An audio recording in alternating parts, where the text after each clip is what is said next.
then I think you go a little deeper and you say, okay, do I not like my business because I'm doing everything in my business and it's overwhelming me? Do I not like my business because there's no way for me to do this business and make it big enough, or make it make enough money, or make it into the thing I want it to become? Like, there are some things that you just have to say, I can't make it big enough. Like, if you have an Etsy shop and you want the Etsy shop and I've never owned an Etsy shop, so I mean, forgive me, I'm just talking about what I know from my clients. If you have an Etsy shop and you are making all handmade goods in your Etsy shop,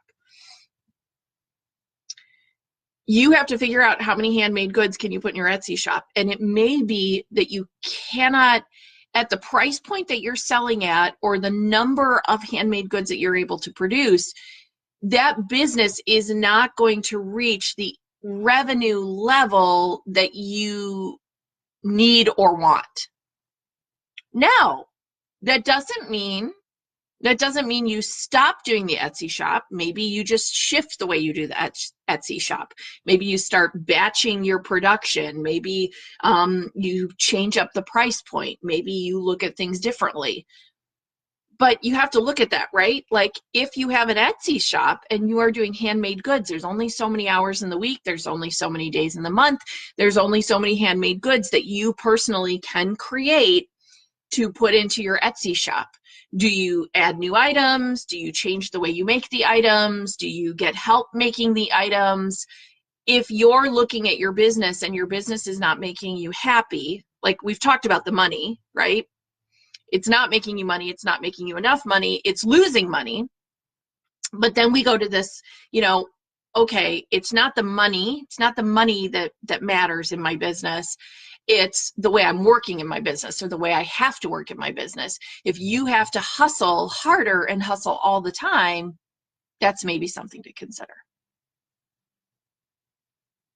Like, just be real with yourself. Just be honest with yourself about the business. Do you like that hustle? If you love it, it's making you really happy, keep doing more of that. Like, that makes me really happy. But if it's not making you happy the way it's functioning right now, it's okay to change it. It's okay to get help. It's okay to let some things go. It's okay to say, I'm not going to keep working this way. This is not the way for me to work. One of the things that was not making me happy in my business was that I was not connected. Meta was keeping me far, far away from my people.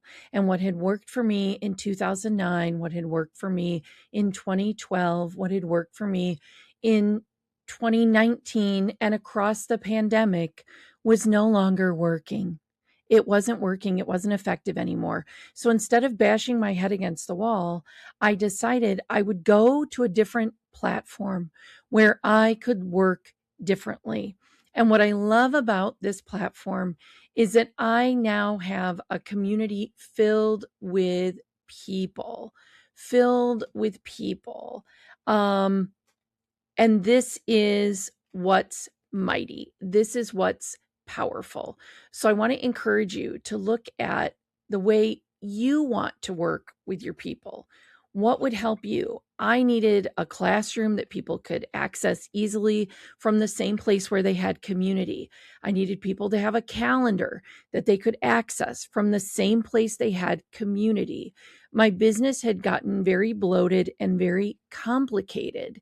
That may be part of your problem right now. You're unhappy because your business is bloated, not because the business doesn't make money or can't make money again, but you're not utilizing it in a way that feels good.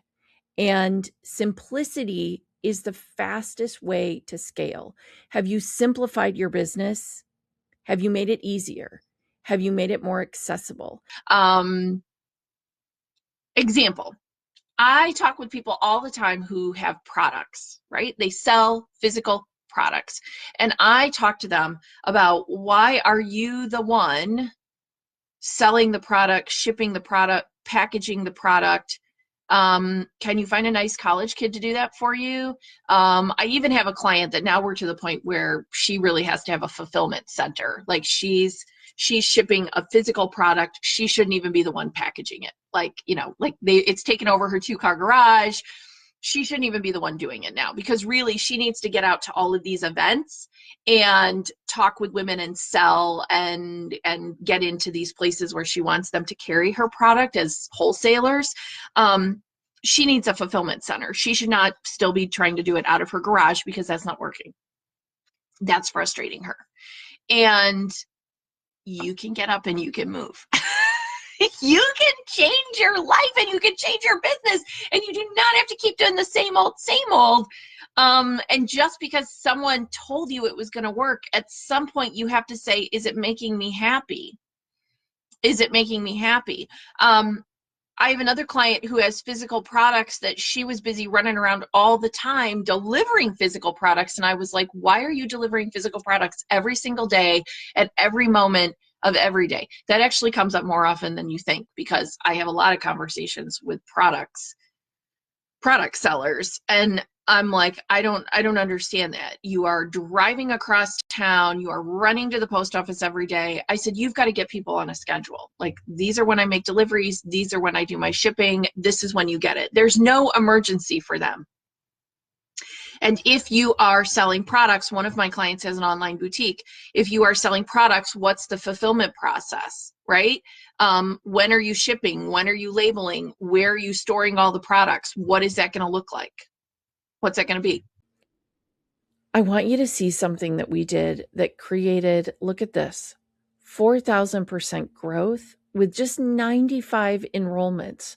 We went from down here with nothing going on, negative growth, to 109 enrollments and 4,000% growth in our business by adding AI and automations and workflows that were running behind the scenes. And this is a big shift. You don't have to do everything by yourself. And look what this did, right? Here are the 109 requests that came in because we set up some AI and some automations that are running while I am meeting with clients, while I'm talking with clients, while I'm doing other things. These tools are working for us. We have people opting in to surveys that sell, to automations and wait list and workflows that support the business while I am doing the things with my clients face to face, one to one, in small group settings, but information that needs to be delivered, invitations that need to go out, reminders that need to be sent. Those are all happening over here inside my workflows. But that's one of the big things that when I work with the members of our community, that's a big thing we talk about a lot. Because if there's parts of your business that are stealing your joy, you should probably give those things up. If you don't like it, if you don't like getting emails done, if you don't like sending out postcards, if whatever it is in your business that you don't like doing, what if you find someone else to do it? What if it's just not you doing it? That's okay. It doesn't have to be you doing it anymore. Stop letting it be you doing it. Pay somebody to do it. It doesn't have to be you. Now, by the same token, if you're paying a lot of people to do a lot of things in your business, but you are making no money, that is also stupid. That is really stupid.